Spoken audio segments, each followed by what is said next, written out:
Welcome to Buckets and Beyond Video Podcast Edition, and we have with us our very own Andrew Bennett, aka the Goon. Long time listener, first time podster.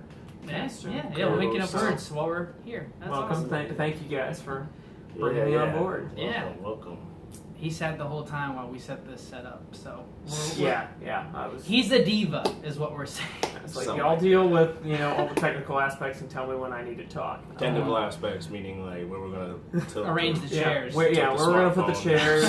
How we're gonna angle everything in the background. He's not an interior designer at all. Anyway, this is my main man, the J to the Bonnie, all day long. What's up? What up? What up? It's your boy J Bonnie, live and local. Repping 380, repping 940-214. Ben. Man, it's been a while. I guess what we're doing, we're making a video. Usually do the podcast. We're trying to jump into new mediums. Yeah. Explore because we're good looking. Oh yeah. And we were deprived. I suggested staying with the podcast format and keep all of this behind the scenes. Allow y'all just to enjoy our voices. soulful intone, but sometimes you gotta have a visual to go along with it. He's a diva, and he didn't get his way, and he won't. Yeah. So, but we love Mavericks. I've known Andrew since 3rd grade, right? And we have been devout Mavs fans since we've known each other, pretty much. Balling since day one. Either on the court, or on backyard basketball. Yep. Y'all play backyard. Yep. That was it right there. Pablo Sanchez. What y'all playing on though? No, backyard PC. Baseball. Pablo Sanchez. PC. Alright, that's the only PC game I've ever played. Me too. Look, that's why. Buckets and Beyond. We got that chemistry. But yeah, even then we knew it was about buckets. Right. It's always been about buckets. That's the motto. But here we are. Just texted me. Video format. Okay, you can text your buddies. Y'all. Don't read that. I'm telling you to ignore that. All right. We got a job to do here. Focus. Yeah. So we're excited, especially after what happened recently at the NBA draft. I felt we are 6 days at 5 days. Who did y'all think? Who did y'all think we were gonna get? Who did y'all? I'm gonna be honest. I thought we were gonna get Bamba.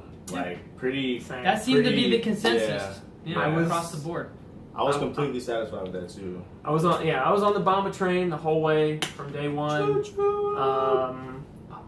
And figured we would just stand pat and snap Bamba up assuming he was available. But a friend texted me the day of it, right at 6 o'clock, and was like, "Y'all traded up to get Doncic." What I was like, "What? No!" And I hop on ESPN, and ESPN hadn't even started reporting yet. I was like, "Oh, whatever." It's like I still think we're gonna get Bamba, and then sure enough.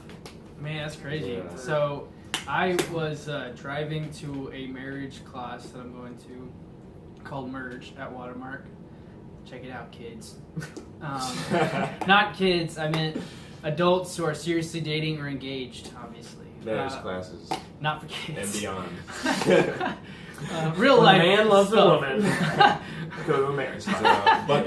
Buckets and the talk and beyond. That would be in the beyond section. So Anyway, so I'm going to this class, and I love my bride-to-be, so I'm like, you know what? I'm going to turn off my phone for this class, because it is during the NBA draft, which I've been waiting for since the season. Rookie mistake. Since season started. And I felt so nervous, because I was, really worried. I'm, more invested in the Mavs than I should be emotionally. And so I heard all these rumors, we're going to trade, Wesley Matthews, this and that for the second Memphis pick or Memphis pick or something like that. I knew they were talking all these different trade packages. We were trading for Atlanta to get the 3rd pick, and I'm just thinking well, that's kind of weird. I felt like we were okay with Bamba, but I guess the Mavericks really underplayed how much they like Doncic. We'll figure out how to say his name eventually, but until then we'll call him Donnie with the sickness. # heard it here first. Yeah. That's a Buckets and Beyond exclusive Trademark. nickname. We're the only ones dealing nicknames in the I get a nickel area. every time somebody says it. Yeah. Yeah. But J. Jonah Jameson. Alright, let me know when you get that trademark. I trademark got it thing. on lockdown. The shirts are being made as we speak. No, I wish they were. Anyway, so Donnie with the sickness was going to be there at 3, but I'm thinking, is that really what we're doing? I thought we were going to, stick with Bamba. He seemed like a great fit. He seemed like a Tyson Chandler starter kit. Yeah. And except way more athletic and longer and a lot of potential. So like a lot more offensive upside. yeah, I so thought. he had so much to offer the team. I think this could be a great fit. Him and Dennis Smith Jr. are going to be like monsters dunking on people all the time, and like the Monstars, really, when you think about it. So like legit, think about it. He's like a Monstar in human form. Yeah, like the one Monstar that's like super lanky Yes, that like like stole Yeah. it's the Sean Bradley. the Sean Bradley Monstar, but actually talented Yeah, but and yeah. assertive. And higher intelligence. Yeah, because it that was the dumbest one, was obviously. a dark time in Dallas Mavericks history. Anyway, so way more upside than Sean Bradley. So I was excited just to get him, and I go into my class before the draft starts, and I'm just kind of like focusing on what I can, but in the back of my head, I'm like, I wonder if we traded up. I wonder if we got the 3rd pick. And then I had some friends who had one of my other people in the group, they had their phone on, and they're like, oh, it looks like Dallas already made their pick. I'm like, don't tell me who Yeah. You didn't don't wanna tell know. me.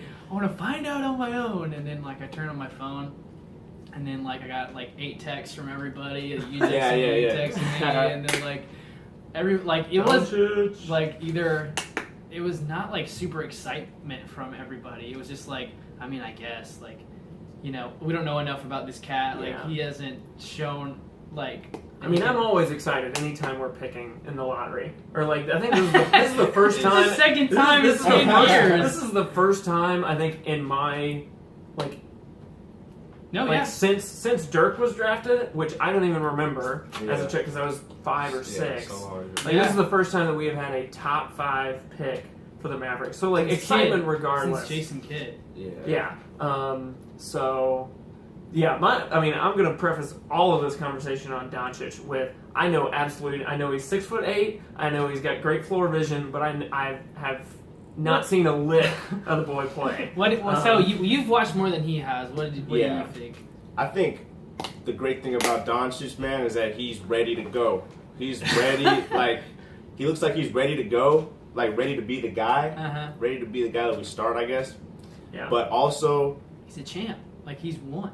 Right, that's what I'm saying. Proven Like winner. he's got, I guess that's what I'm trying to get at. He's got like experience already, and he's ready to play professional ball. Like no need for development and all that. But also he's young too, so we're also gonna get that growth from him, just like we got from Dirk. So I think it's like double. It's like we got two The sky's the limit. birds with one stone. Yeah. Yeah. The way I would best describe it is with Donnie with the sickness, I think you get a 6'8", like we said, but you get he's not athletic. That's kind of what the knock on him has been. Like, oh, he's not going to be able to jump out of the gym, and why would you want him? Today's NBA, you want a super athletic guy.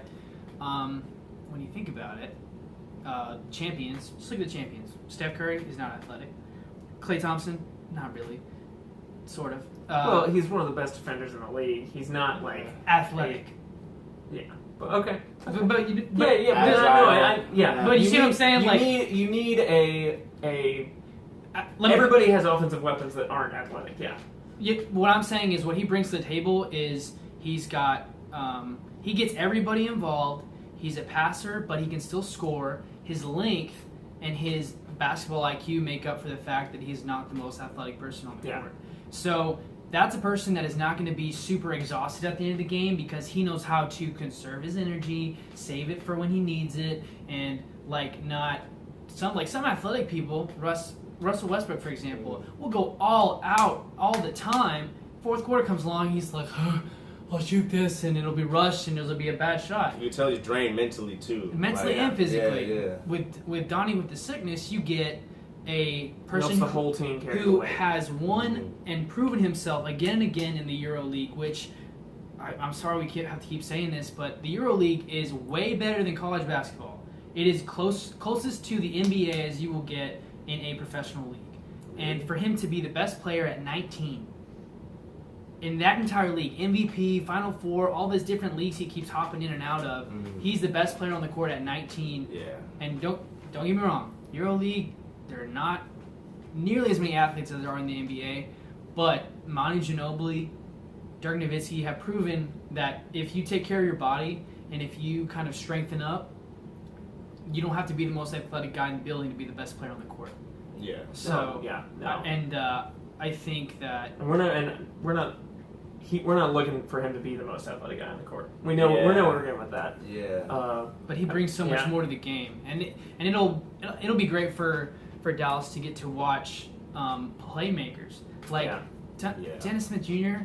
and Donnie with the sickness are going to be like making plays like imagine if Russell Westbrook with a better coach to get the best out of Russell Westbrook with like a 6'8" Manu Ginobili who could is reminiscent of Larry Bird and Magic Johnson, the way he knows how to get players to pass where they need it, but also when to score when you have a mismatch and things like that. So I'm just gonna just leave it at that. I'm excited, very excited. Yeah. The biggest positives that I think I've seen looking at things post draft is the fact that he fits right in with Dennis Smith Jr. and with Rick Carlisle's kind of free flow offense and movement based. We forgot what that was like because we didn't have a playmaker for the longest time. And in addition to that, it gives it. I think a lot of times last year there was a lot of ISO ball with Dennis Smith Jr. pounding the rock and Harrison Barnes. Like that's been kind of the default when we're struggling on offense. I think the last couple of seasons is all right. Like we got a freak in Dennis Smith Jr. Like let him go to work.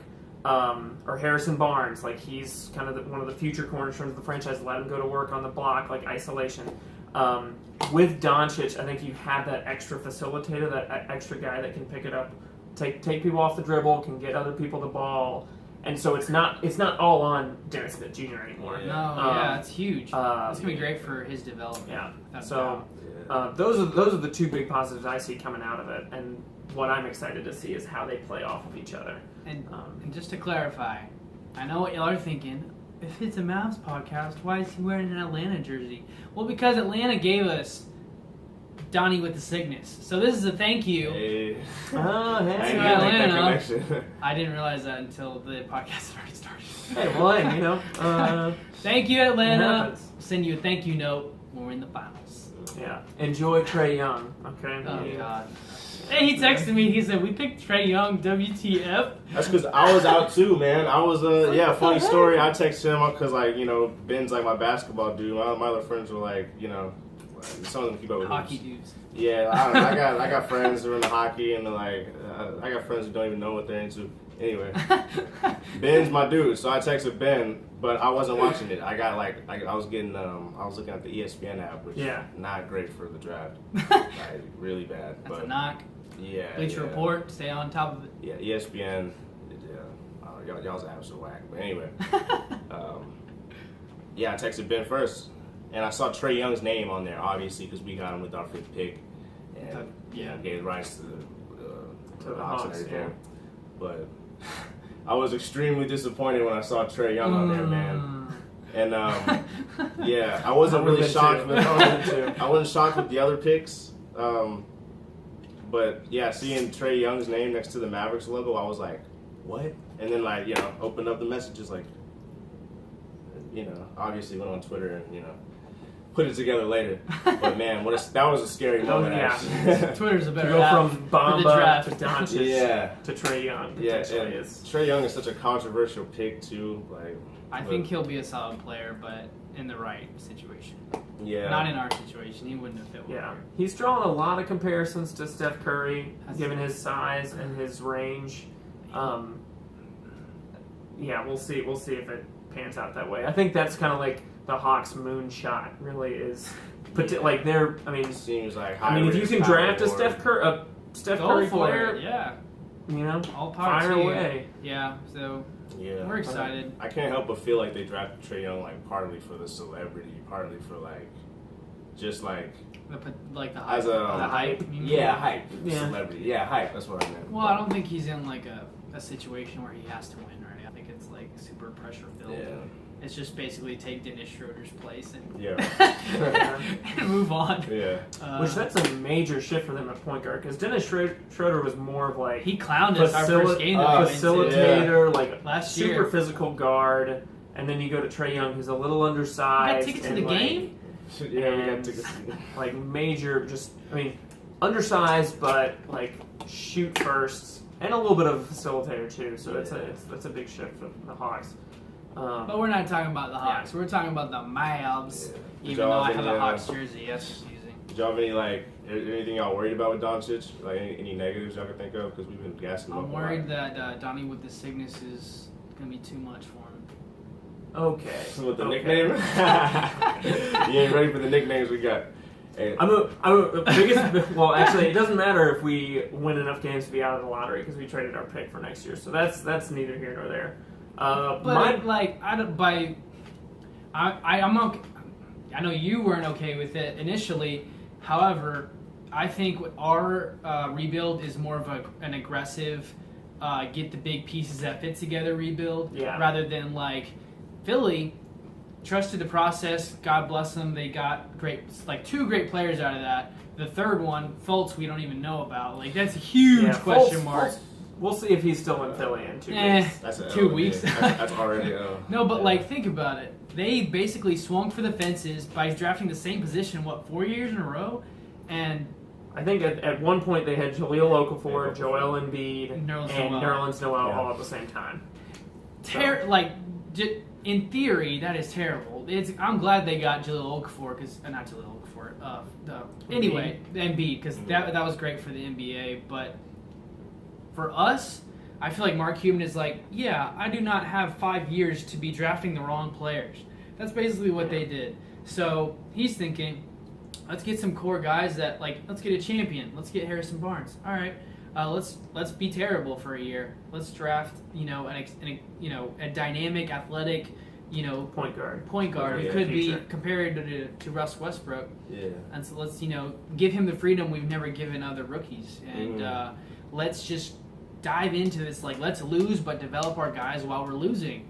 And we did a lot of that last year. I think Doug McDermott, so many other players grew, Yogi Ferrell. God, excuse me. Salah Mejri. Yeah. We grew a lot as a team while losing way more than we should have. I think there were 10 plus games where we should have won. I feel like no, it's okay. What I'm saying is, Cuban's master plan is to get the players that fit what Rick Carlisle likes to do and how he likes to win, like Harrison Barnes, Dan Smith Jr., and now Donnie with the sickness. All we're missing is a center, really, because if we could, I'll preface this by saying I like Wes Matthews, the person. He is a really cool guy. He's a great team guy. His contract is not team friendly, but I think we'll probably be stuck with him the next year or so unless we trade him. But I think he could still thrive with Donnie with the sickness. That's what I think is really exciting about this, is that, No, we could... Doncic gives us the option of running a lot of interesting, really small ball lineups, I think. Wes Matthews doesn't have to drive anymore because he'll just, wait for the ball. He can be the true 3-and-D player that I think he thrives as. He doesn't have to be gassed at the end of the game because maybe Donnie helps out on defense because he's so long. But if you have the potential of running a Dennis Smith Jr., Wes Matthews, Doncic, Harrison Barnes, and then throw in whatever Salah Mejri. You can throw in Salah if you want to go big, or you can throw in Dougie McBuckets if you want to go small, and if you want to space the floor a little bit more. But I mean, it gives you a lot. I think a lot more versatility. This is what Rick Carlisle loves, and he's going to be drooling over his lineup potential because he never likes to do the same lineup twice, it seems. So I think in the big picture, obviously, I don't expect us to make a huge leap. Yeah. Maybe we'll get a couple 3 or 4 seeds up, but I would say that we still a lottery team. We'll be. I'll tell you this: we'll be more exciting. We'll be way more entertaining. That's the same thing, but we'll be more of a draw both to fans and viewers outside the city, right? Yeah. And like All-Star Weekend will get the hype up some more, and they'll see that the Mavericks are a solid organization to play for if you want your career to get better, especially if you're a veteran and you want to be with the young guys, right? So we'll have a young team with a whole lot of talent that just needs to be wrangled the right way. Mm-hmm. And all we need to add is a free agent that is willing to work with the system. Not a Dwight Howard, hopefully not a DeAndre Jordan, but like a Clint Capella would be ideal. So that's why I think I don't care about trading the next year's pick, because I think we'll be going for free agents next year. So. Yeah. For Yeah. Sure. I mean, I'm always a guy that's like, if you have picks, keep them. If you can get picks, get them. You've been saying that for like the 5 years. Yeah, exactly. I mean, this is the first year that we've actually had, or the first couple of years that we've actually had lottery picks. Yeah, the only worry with our lineup, I think we are going to be a lot more exciting and a lot more dynamic on offense. The only worry is probably defensively, just given like the step down, especially considering like you were thinking of like in my mind, in my dream of dreams, I was thinking of Bob as like defensive anchor, and you go to Doncic, he was more of like the offensive playmaker as opposed to like the defensive core of your team. But really, it's like we're still in development phase, so like that is it's splitting hairs. It's a question mark, yeah. But a lot of this is going to be answered by the next week and what happened in the next 2 weeks and what happens in free agency. Do y'all have any theories on who we should shoot for? I mean, let's see. Capella and DeMarcus Cousins are the two like big name bigs. I don't think Boogie fits what we do. Yeah, I I don't think Boogie fits anywhere. Or I mean, That's sad. it would be nice to think that Carlisle and the Mavs organization can pull him in and give him Everybody's a fresh so start. reluctant to get a big man and pay a big man a lot of money nowadays. Yeah. Well, the changing nature of the NBA is few people have like that pure big. I mean, you have Embiid, you've got Anthony Davis, Giannis Antetokounmpo. Isn't he 5'10"? I mean, he can run the 5, but he's like a point center. Like Antetokounmpo is a freak. Not He's traditional, a freak. but like I was thinking like big men that are good. But I mean, you suddenly have to have big men that can play, that can defend all positions, not just the paint and not just center. What do you think? Do you have a preference, or are you? Man, honestly, I kind of after getting Doncic, I'm not super excited to pick up any free agents because I think we have enough hype now. We have enough to look. I don't want to throw too many variables in it. Yeah. I think we have enough. We have enough to have a season where we see who these. We could spend the season right now building seeing what hype. we have. Yeah, and I think we'll. I think we can make the playoffs, man. I think with the excitement, with the young, we got 2 young players. Like no, you're right. Mentally, young players, Dennis Smith Jr. He wants to win games, man. Like he spent his whole first year.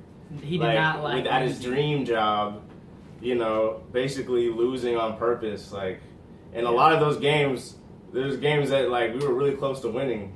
And we lost, and when we lost, we were kind of like, all right, cool, we lost. Like, at least we're there were a lot of games we left on the table that could have bounced the other way. Yeah, like a young kid, man. Come down to one shot or something like that. Mm-hmm. Like that's got to be tragic.